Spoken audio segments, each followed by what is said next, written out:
Assalamualaikum warahmatullahi wabarakatuh.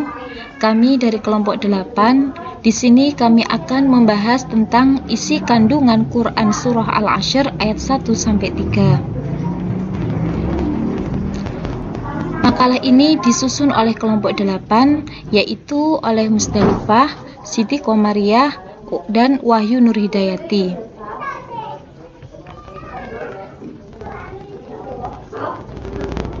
Materi yang kita bahas ini meliputi makna dari surah Al-Ashr, yang kedua tafsir dan penjelasan surah Al-Ashr, dan yang ketiga yaitu asbabun nuzul surah Al-Ashr. Yang pertama yaitu makna surah Al-Ashr ayat 1 sampai 3. A'udzu billahi minasyaitonir rajim. Bismillahirrahmanirrahim. Wal 'ashri innal insana lafi khusrin illa alladziina aamanu wa 'amilus sholihati wa tawashaw bil haqqi wa tawashaw bis sabr.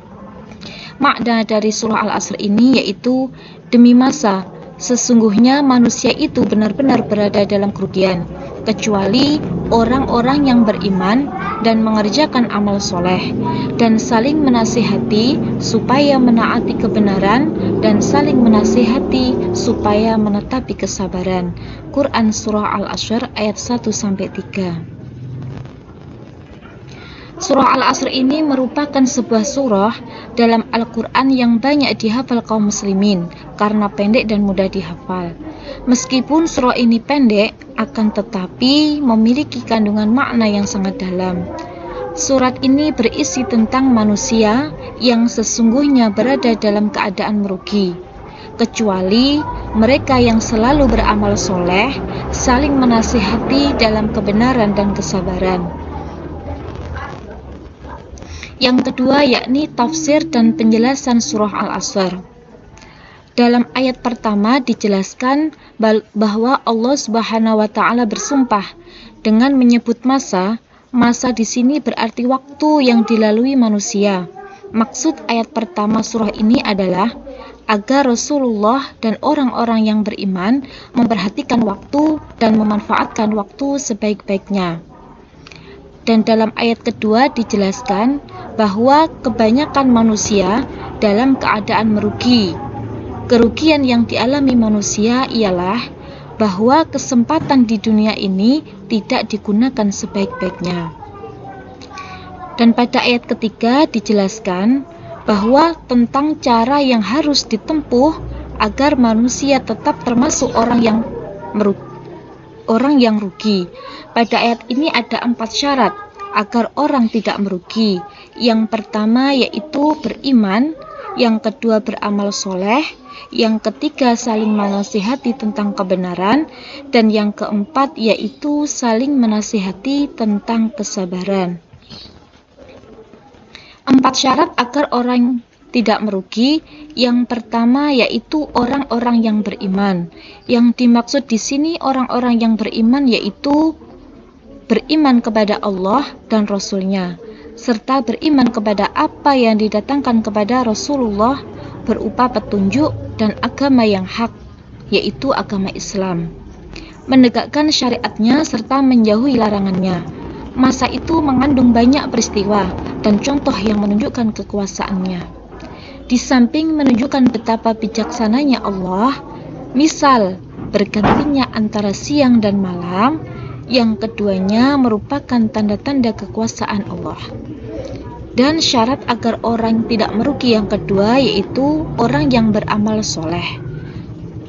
Yang dimaksud orang yang beramal soleh di sini yaitu perbuatan manusia yang mendatangkan manfaat bagi diri juga orang lain sesuai dengan syariat dengan penuh keikhlasan semata-mata mengharap ridha Allah Subhanahu wa taala. Dan syarat yang ketiga agar orang tidak merugi yaitu saling menasihati supaya mentaati kebenaran. Berarti di sini itu kita mengajak kepada kebaikan dan menjauhi segala larangannya, atau bisa disebut dengan amal ma'ruf nahi mungkar, yaitu menjauhi segala hal-hal yang buruk bagi diri dan masyarakat. Mereka saling berwasiat antar sesama agar berpegang pada kebenaran. Dan yang terakhir atau yang nomor 4, syarat agar orang tidak merugi yaitu saling menasihati untuk menetapi kesabaran, saling mewasiatkan antar sesama kepada kesabaran dan menekankan diri untuk tidak berbuat maksiat. Yang yaitu asbabun nuzul dari Quran surah Al-Ashr ayat 1-3. Surah Al-Ashr ini termasuk surah Makkiyah, diturunkan sesudah surah Al-Nashrah. Menurut Muhammad Abduh, asbabun nuzul surah Al-Asr ini adalah berkaitan dengan kebiasaan masyarakat Arab yang apabila sore hari mereka duduk bercakap-cakap, membicarakan tentang berbagai hal dalam kehidupan sehari-hari. Banyak pula yang bermegah-megahan asal-usul nenek moyang mereka, kedudukan, serta harta kekayaan. Akibat pembicaraan yang tidak jelas arahnya ini, sering terjadi pertikaian dan permusuhan. Oleh karena itu, sebagian mereka ada yang mengutuk waktu asar, menganggap waktu asar adalah waktu yang celaka, waktu yang nas. Banyak bahaya yang terjadi pada waktu asar. Dari kejadian ini, Allah menurunkan surah Al-Asr yang menjelaskan tentang kerugian manusia yang menyia-nyiakan waktu asar. Nah, demikian makalah yang dapat kami sampaikan tentang isi kandungan Quran Surah Al-Asr ayat 1-3. Semoga makalah kami tentang isi kandungan Quran Surah Al-Asr ini mampu memberikan pelajaran supaya menggunakan waktu sebaik-baiknya. Semoga bermanfaat. Wassalamualaikum warahmatullahi wabarakatuh.